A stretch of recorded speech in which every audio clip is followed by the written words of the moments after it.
Hello ladies and gents, how's it going today? Your buddy Sarge here bringing you something I've been looking forward to releasing for quite a while now. So, nearly 4 years ago, TheAuraGuardian and TheSupremeRk9s released a video talking about the top 10 hardest Pokemon to shiny hunt at the time. Fast forward to the first day of the year, and HDvee releases a topic of the same manner, but for Pokemon Sword and Shield, and the top 5, not top 10. Being a shiny hunter myself, I thought I'd dive into the topic. Regarding this list, it will just be a general list so I can tell you guys the easiest ways to get the hardest shinies. With that in mind, let's get right into it. Alright, so let's kick this video off by talking about Pokemon that require large breeding footsteps to hatch their eggs. The average amount of footsteps is 5,120 steps. Most Pokemon require this amount if you'd like to hatch them, if not less. As a matter of fact, of the 150 plus evolution chains in this game, only 29 of them have over that many footsteps. Since breeding is, right now, the most efficient way to shiny hunt, I thought it'd be interesting to look at some of the more difficult Pokemon to breed. So let's go through this list. Golett, Tyrogue, Duskull, Onix, Sableye, Riolu, Cufant, Toxel, Galarian Yamask, Phalanx, Clobbopus, Mantike, Dhelmise, Solrock, Lunatone, Mime Jr., Stunjorner, and Ice-Cube all require 6,400 steps to hatch a single egg, which is over 1,000 more steps than your average egg. Drifloon, Hippopotas, and Duraludon all require 7,680 steps to hatch their respective egg. That's over 2,500 steps in contrast to your average egg. Eevee is in its own tier, needing 8,960 steps to hatch one egg, which is well over 3,500 steps in contrast to your average egg. Lastly, Basculin, Munchlax, Axew, Indeedee, Wailmer, Lapras, Dreepy, Dino, Goomy, Larvitar, and Jangmo-O require 10,240 steps to hatch their eggs. That's double the amount of your average egg, so good luck if you're hunting those. Additionally, it's obvious some of these Pokemon evolve, so naturally, hunting for their evolutions is going to be harder than not hunting for them. Not much harder, but still harder. However, some of the evolutions are harder because their evolution methods are more tedious and more time consuming than your average get them to X level. With that in mind, let's go over those specific Pokemon with complex evolution. Depending on whether you want Tyrogue to become Hitmonlee, Hitmonchan, or Hitmontop, controlling the form may be difficult. Evolving Tyrogue into Hitmonlee or Hitmonchan just requires battling specific Pokemon, so the attack or defense stat goes higher than the defense or attack depending on the form you want. However, Hitmontop is a lot harder to balance. I believe, and I could be wrong on this as my battling knowledge isn't as savvy as my hunting knowledge, the best way to go about balancing attack and defense is to have a nature that changes neither of them. This is possible to control with nature mints, but you do not get access to those until the end of the game. So if you want to carry a shiny Hitmontop throughout your adventure, since you do actually get access to it, as well as a place to breed pretty early in the game, good luck. Next, let's go over friendship evolutions. A couple of Pokemon on this list require friendship evolutions, which can be easy if not time consuming. Riolu to Lucario, Eevee to Umbreon, Espeon, or Sylveon, and Munchlax to Snorlax all require high friendship to evolve. Of those, I'd comfortably say Snorlax is the most difficult because Munchlax already requires 10,240 steps to hatch its egg. So to add friendship after already such a ridiculously long hunt can be quite a nuisance. One last thing about eggs that we should look at is Pokemon with low encounter rates. To start one of these longer breeds, you're going to need a Pokemon to act as a breeding parent with Ditto to net one of these results. So here are the Pokemon with low encounter rates. It's worth noting that all of these and or their evolutions are available via max raid battles, but I want to go over the consistent methods of getting them.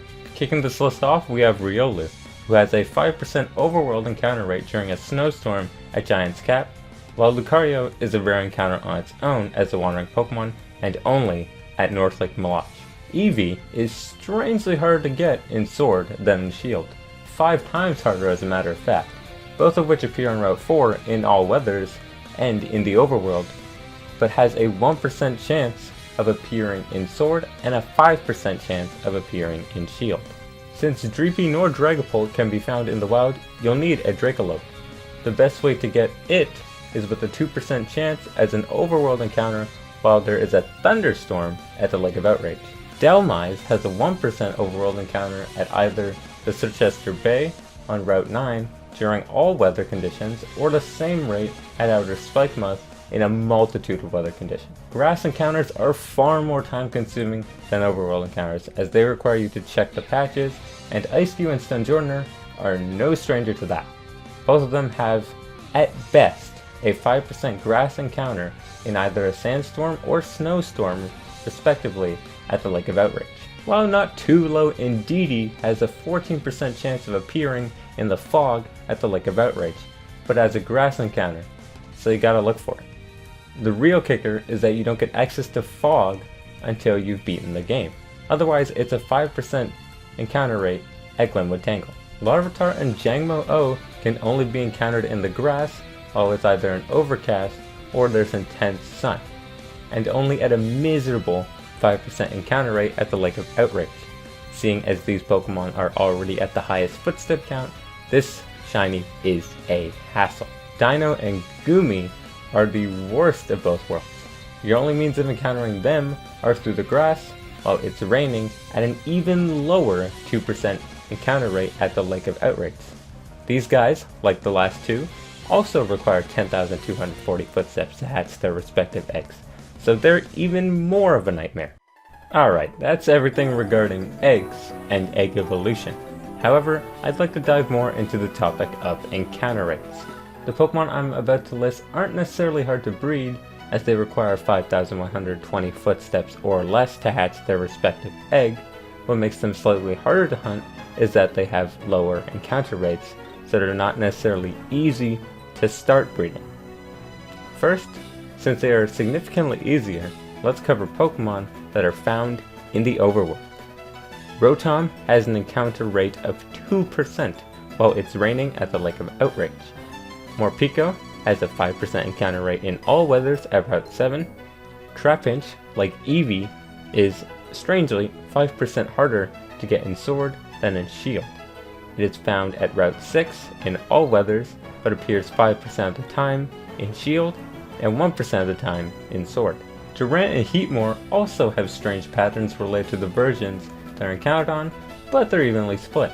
In Shield, you find Durant at a 5% encounter rate at the Giant's Mirror or Lake of Outrage, but in Sword, you find it under the same weather conditions and at the Giant's Mirror at a 40% encounter rate. The games are flipped if you're looking for Heatmore. Lastly, and this one may be the trickiest, Galarian Corsola has a 5% encounter rate at the Giant's Mirror while the weather is overcast. It stands in place and is fairly small, so it may be hard to spot. Now let's talk about the harder of the two when one thinks of wild encounters, and that's encounters you don't directly see. This is mostly grass encounters, but one Pokemon is slightly different and ultimately harder, which I'll bring up last. Galarian Darumaka has a 5% encounter rate during any weather condition at either Steamdriftway on Route 8 or on Route 10. Don't underestimate how rare this thing is. In the near month it took me to get shiny Snom, I frequently ran into the grass as Snom has a high chance of appearing in it. I saw Galarian Darumaka maybe 30 times at most. Grass encounters are a pain. Pinkerton is the same as Galarian Darumaka in encounter rate and weather, and the only difference is that it is found at Route 9. Drampa and Turtonator are even harder than the last two. They're found at a 2% encounter rate at the Lake of Outrage. Drampa requires you to find it in a thunderstorm and only in Shield, and Turtonator requires you to find it in intense sun and only in Sword. Sizzlipede is only hard if you missed it in the Motostoke Gym. It has a 1% encounter rate on Route 3 during any weather condition, in the grass of course, so be sure to get it when you're at the gym. Now for the hardest, Feebax. This stinking fish has a 1% encounter rate while fishing at the lakeside of Route 2 during any weather condition. Fishing in any game has always been ridiculously slow, and while it's not as bad as it was in the Generation 3 games, it's certainly not much better. Alternatively, Melodic is a rare encounter, but not as rare as Feebas. However, you cannot find Melodic until you get access to Fog, which, as previously mentioned, is a post-game weather condition. That last spot is a good place to transition into Pokemon with unique ways of getting them, as Feebas is the only Pokemon you can only encounter via fishing. Other Pokemon you can fish can be found or obtained outside of fishing. This part I would virtually consider a top 5 or top 6 because the next one is more difficult than the previous in this list. Now let's talk about these Pokemon. Taking the lowest spot is Ditto, a difficult Pokemon to shiny hunt because it cannot be bred. On top of this, it only has a 10% overworld encounter rate at the Lake of Outrage, in a multitude, but not all, weather conditions. This means the most efficient way to hunt Ditto is by defeating 500, and then shiny hunting some more and hoping for the best. Ditto is a fairly small Pokemon, and it's often surrounded by very large Pokemon at the Lake of Outrage, ones that chase you and move very fast, so if you do take on this shiny hunt, good luck. Moving on, we have the 4 fossil Pokemon, Arctovish, Arctozolt, Dracovish, and Dracozolt. These Pokemon are hard to hunt because, like Ditto, they cannot be bred.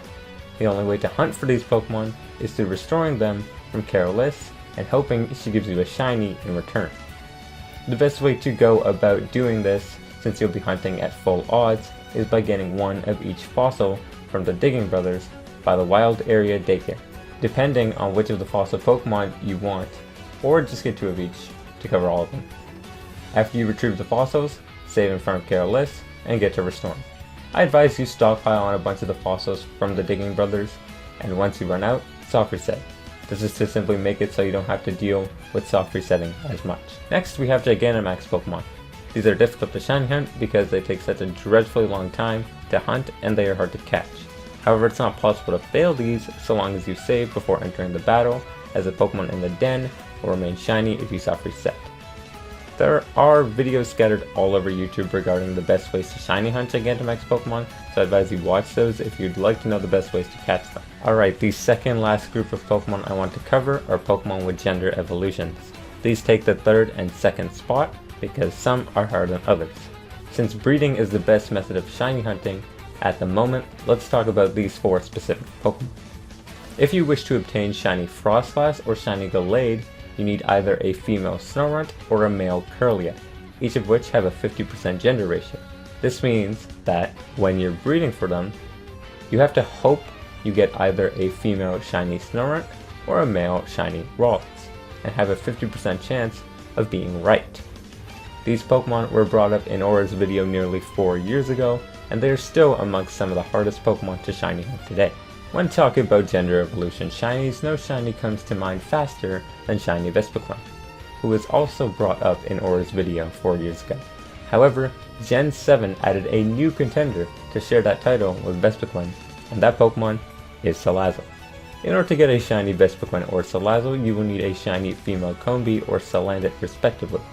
These ones are even harder to obtain than shiny Snorunt and Ralts, as the chance of them being female are only 12.5% or 1 in 8, meaning 87.5% of the time, or 7 of 8 times, is going to be a male, and you're stuck with a male, because neither of them evolve as male. Knowing this fact since Gen 7, I did not think any Pokemon would even scratch the surface of Salazzle or Vespiquen, but like Aura nearly 4 years ago, I was wrong. The hardest Pokemon to shiny hunt in Pokemon Sword and Shield is, and to no shiny hunter's surprise, shiny Authentic Poltegeist. Now if you don't know, Authentic Poltegeist looks exactly the same as regular Poltegeist, except there is a small tag on the bottom of Authentic Poltegeist to show its legitimacy. In order to hunt for a shiny Authentic Poltegeist, you will first need shiny Authentic Sinistea. Shiny Authentic Sinistea cannot be bred for, so the only way to get it is via a grass encounter 10% of the time at Glenwood Tangle. Of those 10% times, only 1% of the time can that Sinistea be authentic. On top of this, since wild encounter hunting is broken and inconsistent as of making this video, you're essentially hunting at full odds 97% of the time, according to this chart by Cerebral.